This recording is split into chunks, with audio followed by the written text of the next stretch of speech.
There is, however, a still milder way of denying the divine predicates than the direct one just described. It is admitted that the predicates of the divine nature are finite, and, more particularly, human qualities, but their rejection is rejected. They are even taken under protection, because it is necessary to man to have a definite conception of God, and since he is man, he can form no other than human conception of God. In relation to God, it is said, these predicates are certainly without any objective validity, but to me, if he is to exist for me, he cannot appear otherwise than as he does appear to me, namely, as a being with attributes analogous to the human. But this distinction between what God is in himself and what he is for me destroys the peace of religion, and is besides in itself an unfounded and untenable distinction. I cannot know whether God is something else in himself or for himself that he is for me. What he is to me all that he is. For me there lies in these predicates under which he exists for me, what he is in himself, his very nature. He is for me what he can alone ever be for me. The religious man finds perfect satisfaction in that which God is in relation to himself, or any other relation he knows nothing, for God is to him what he can alone be to man. In this distinction above stated, man takes a point of view above himself, such as above his nature, the absolute measure of his being. But this transcendentalism is only an illusion, for I can make the distinction between the object as it is in itself and the object as it is for me, only where an object can really appear otherwise to me, not where it appears to me such as the absolute measures of my nature determines it to appear, such as it must appear to me.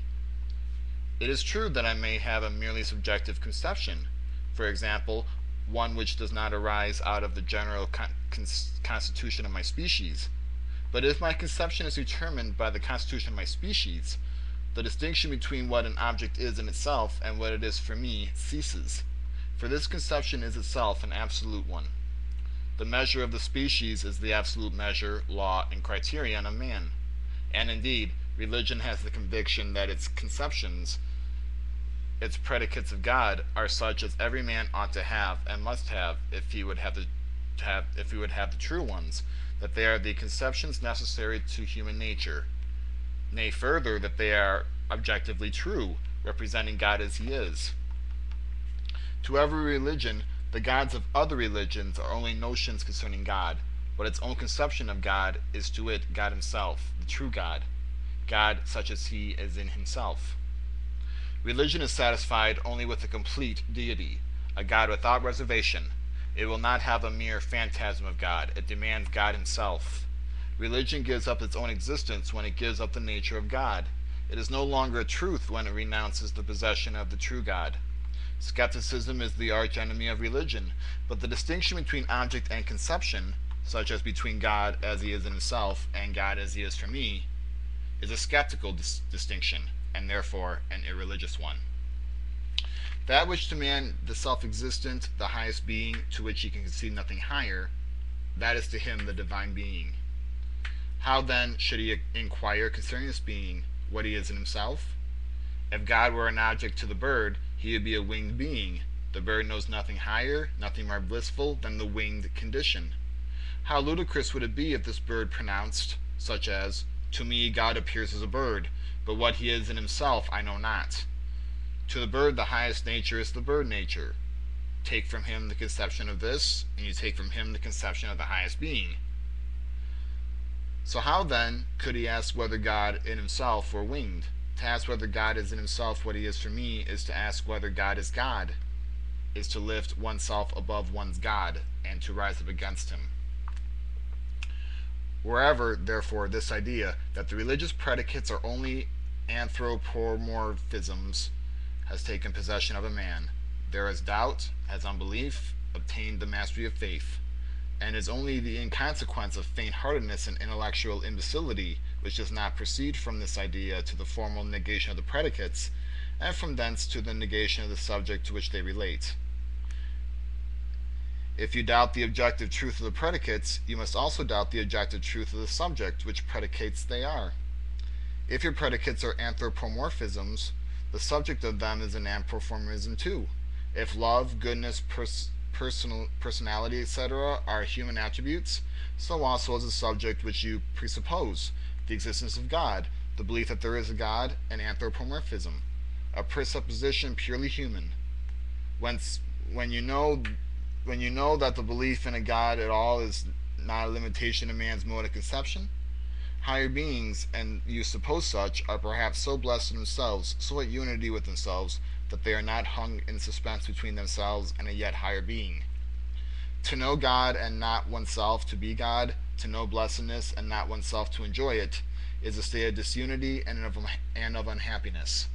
Higher beings know nothing of this unhappiness. They have no conception of that which they are not. You believe in love as a divine attribute because you yourself love. You believe that God is a wise, kind being because you know nothing better in yourself than kindness and wisdom. And you believe that God exists, that he is a subject. Whatever exists is a subject, whatever it be defined as substance, person, essence, or otherwise, because you yourself exist, and you are yourself a subject. You know no higher human good than to love, than to be good and wise, and even so you know no higher happiness than to exist, to be a subject. For the consciousness of all reality, of all bliss, is for you bound up in the consciousness of being a subject, of existing. God is an existence, a subject to you, for the same reason that he is to you a wise, a blessed, and a personal being. The distinction between the divine predicates and the divine subject is only this, that to you the subject, the existence, does not appear an anthropomorphism, because the conception of it is necessarily involved in your own existence as a subject, whereas the predicates do appear anthropomorphisms, because their necessity, such as the necessity that God should be conscious, wise, good, etc., is not an immediate necessity, identical with the being of man, but is evolved by his self-consciousness, by the activity of his thought. I am a subject, I exist, whether I be wise or unwise, good or bad. To exist is to man the first datum. It constitutes the very idea of the subject. It is presupposed by the predicates. Hence man relinquishes the predicates, but the existence of God is to him a settled, irrefragable, absolutely certain, objective truth. But nonetheless, this distinction is merely an apparent one. The necessity of the subject lies only in the necessity of the predicate. You are a subject only insofar as you are a human subject. The certainty and reality of your existence lie only in the certainty and reality of your human attributes.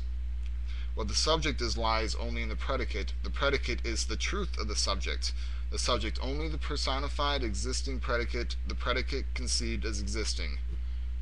Subject and predicate are distinguished only as existence and essence.